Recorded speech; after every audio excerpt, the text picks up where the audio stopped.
छत्तीसगढ़ में इस सप्ताह भी बरसेंगे बादल, क्योंकि बंगाल की खाड़ी पर बना सिस्टम अब जो मध्य प्रदेश पर पहुंच गया है उसके प्रभाव से बरसात हो रही है। और साथ में जो अगला सिस्टम बंगाल की खाड़ी पर बनने जा रहा है उसका भी रास्ता ओडिशा और छत्तीसगढ़ से ही होकर गुजरेगा।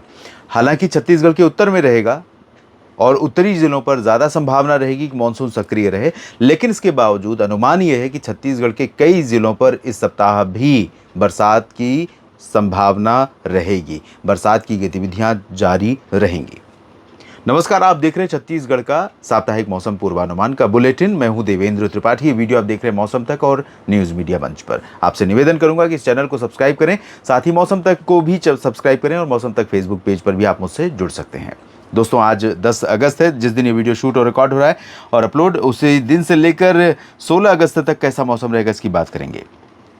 आज, कल और परसों 10, 11 और 12 3 दिन ऐसे होंगे जब पूरे छत्तीसगढ़ में संभावना है बारिश की, लेकिन बिलासपुर और बैकुंठपुर, सरगुजा, अंबिकापुर, जशपुर, बलरामपुर, कोरिया, सूरजपुर इन क्षेत्रों में या मुंगेली, कवर्धा और बेमेतरा, साथ ही साथ बलौदाबाजार, भाटापारा, हो सकता है दुर्ग और राजनांदगांव तक अच्छी बरसात हो। यहाँ से राजनांदगांव, दुर्ग से लेकर बलौदाबाजार से लेकर कोरबा और सरगुजा तक। इसके नीचे के जो हिस्से हैं, क्योंकि सिस्टम आगे बढ़ चुका है और यहाँ पर जो इंटेंसिटी है बादलों की या हवा के पहुँचने की वो कम हो गई है, तो इसके कारण किसान साथियों, छत्तीसगढ़ के मित्रों, बलौदाबाजार, भाटापारा से लेकर महासमुंद, गरियाबंद, धमतरी, बालोद, राजनांदगांव के दक्षिणी हिस्से, दुर्ग के दक्षिणी भाग, रायपुर के ज़्यादातर भागों में और कांकेर, कोंडागांव, नारायणपुर, जगदलपुर, बीजापुर, दंतेवाड़ा, बस्तर, सुकमा, इन सभी क्षेत्रों में इंटेंसिटी बारिश की हल्की रहेगी।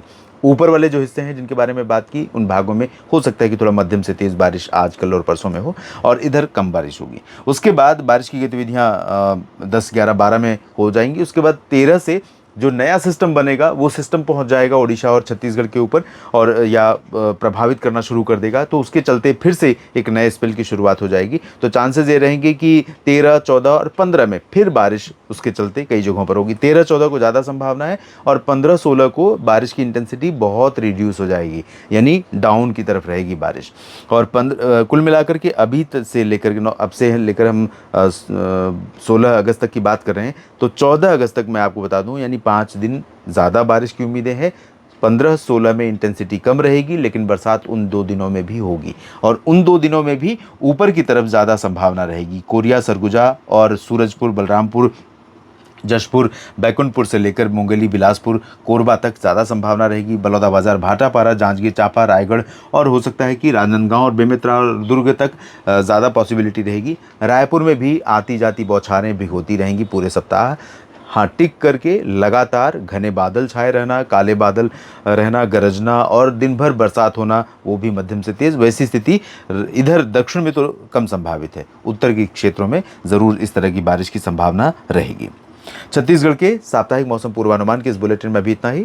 डेली वेदर अपडेट्स के लिए लगातार मेरे दोनों चैनलों पर आप बने रह सकते हैं, मौसम तक और न्यूज़ मीडिया मंच पर, और मौसम तक फेसबुक पेज पर भी। इसीलिए मैं आपसे निवेदन कर रहा हूँ, फेसबुक पेज को फॉलो करें और यूट्यूब चैनल मौसम तक तथा न्यूज़ मीडिया मंच को सब्सक्राइब करें। छत्तीसगढ़ के किसान साथियों और मित्रों, आपका मेरे साथ जुड़ने के लिए दिल से धन्यवाद। ये जानकारियाँ ठीक लगी हैं तो वीडियो को लाइक और शेयर करते हुए कमेंट में अपनी बात लिखिएगा। नमस्कार।